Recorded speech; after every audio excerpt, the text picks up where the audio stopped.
ఇప్పుడు కేవలం 7,999 up to 10 kgs వరకు బరువు తగ్గి అధిక బరువు నుంచి వచ్చే ప్రధాన సమస్యలను దూరం చేసుకోండి. దేవరకు కొరటాల మిర్చి సినిమా ఫార్ములా వాడుతున్నాడా? మరీ సోషల్ మెసేజ్ల జోలికి పోకుండా తెలివిగా గేమ్ ఆడుతున్నాడా? దేవర విషయంలో దర్శకుడు ఎందుకంతలా సేఫ్ ఆడుతున్నట్లు? దేవర సినిమా ఏప్రిల్ 5th కు రాదని అర్థమైపోయాక ఆ తర్వాత వచ్చే డేట్ పై క్లారిటీ రాలేదు. సైఫ్ ఇంజూర్ కావడమే దీనికి కారణం. అయితే దేవర విషయంలో కొరటాల మరీ ఎక్కువ సేఫ్ గేమ్ ఆడేస్తున్నట్లుగా ప్రచారం జరుగుతోంది. ఆచార్య ఇచ్చిన ధమ్కీ నుంచి బయటపడి మళ్లీ ఫామ్ లోకి రావాలంటే మునుపటిలా ఫుల్ హిట్ ఒకటి పడాలి. ఆ హిట్ కోసం ఆల్మోస్ట్ అన్ని ఫ్యాక్టర్స్ ని పరిగణలోకి తీసుకుని ఎఫర్ట్స్ పెట్టాలని చూస్తున్నాడు. ఇక దేవరకు మిర్చి సినిమా ఫార్ములాను కొరటాల శివ ఉపయోగిస్తున్నట్లుగా తెలుస్తోంది.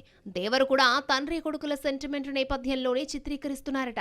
మిర్చి మూవీ మాదిరిగానే చాలా పవర్ఫుల్ గా ఎన్టీఆర్ ను కొరటాల తండ్రి కొడుకుల పాత్రల్లో చూపిస్తున్నట్లుగా వార్తలొస్తున్నాయి. RRR లాంటి బ్లాక్ బస్టర్ హిట్ అందుకున్న తర్వాత తారక్ చేస్తున్న సినిమా కావడంతో చాలా జాగ్రత్తలు తీసుకుంటున్నారట దేవరా మేకర్స్. గతంలో కొరటాల శివ డైరెక్షన్ లో ఎన్టీఆర్ జనతా గ్యారేజ్ మూవీ చేశాడు. 2016లో వచ్చిన ఈ సినిమా బాక్సాఫీస్ దగ్గర సూపర్ డూపర్ హిట్ అయింది. దీంతో దేవరపై ఫ్యాన్స్ భారీ అంచనాలను పెట్టుకున్నారు. మరి ఆ అంచనాలను ఈ సింగిల్ ఫెయిల్యూర్ డైరెక్టర్ ఎంతవరకు నిలబెట్టుకుంటాడో చూడాలి.